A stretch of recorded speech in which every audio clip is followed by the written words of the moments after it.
মধ্যপ্রাচ্যে যুদ্ধ, television, Facebook, YouTube খুললেই যুদ্ধ, তেল, ডলার, বৈশ্বিক মন্দা এমন শব্দগুলো ঘুরপাক খাচ্ছে আজকে। কিন্তু বাস্তবতা হচ্ছে বাংলাদেশের পুঁজিবাজারের কাঠামো ও বিদেশি নির্ভরতার মাত্রা তুলনামূলক সীমিত। ফলে বিশ্ব রাজনীতির প্রতিটি ঘটনায় সরাসরি আমাদের বাজারকে একই মাত্রায় নাড়া দেয় না।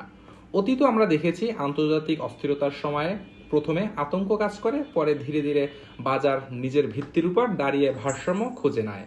আমাদের বাজার মূলত দেশীয় অর্থনীতি, স্থানীয় কোম্পানির আয় ব্যয়, ব্যাংকিং তারল্য এবং বিনিয়োগকারীদের আস্থার উপর বেশি নির্ভরশীল।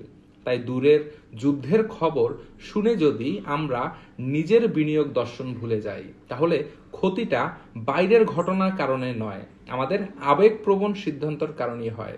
ইতিহাস বলে, যুদ্ধ বা বৈশ্বিক সংকটের সময়ই প্রকৃত বিনিয়োগকারীদের মানসিকতার দৃঢ়তার পরীক্ষা করা হয়। আতঙ্কে বিক্রি করা সহজ, কিন্তু ধৈর্য ধরে থাকা কঠিন।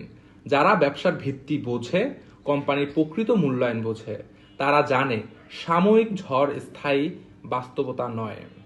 বাংলাদেশের অর্থনীতি এখনও অভ্যন্তরীণ ভোক্তা চাহিদা, রেমিটেন্স, গার্মেন্টস রপ্তানি এবং অবকাঠামো উন্নয়নের উপর দাঁড়িয়ে রয়েছে।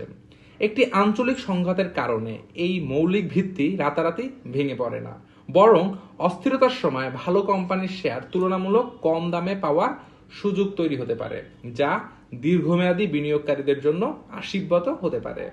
সবচেয়ে বড় বিষয় হচ্ছে মানসিকতা। বাজারে লাভ শুধু তথ্য দিয়ে হয় না, হয় ধৈর্য, শৃঙ্খলা আর সময়ের মাধ্যমে। আজ যে প্যানিক তৈরি হয়েছে, এটা কয়েকদিনের মধ্যে সেটা থাকবে না, সেটা শুধু একটি স্মৃতি হয়ে থাকবে। কিন্তু আজকের আবেগী সিদ্ধান্তের প্রভাব আপনার পোর্টফোলিওতে দীর্ঘদিন থেকে যেতে পারে। তাই সিদ্ধান্ত নিন যুক্তির উপর, ভয়ের উপর নয়। নিজের বিনিয়োগ পরিকল্পনা, ঝুঁকি সহনশীলতা এবং সময়সীমা পরিষ্কার রাখুন।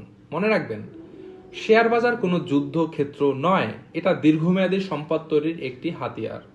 বিশ্বে অস্থিরতা ছিল, থাকবে, খবরের শিরোনাম বদলাবে, কিন্তু ধৈর্যশীল ও সচেতন বিনিয়োগকারীর লক্ষ্য বদলানো উচিত নয়।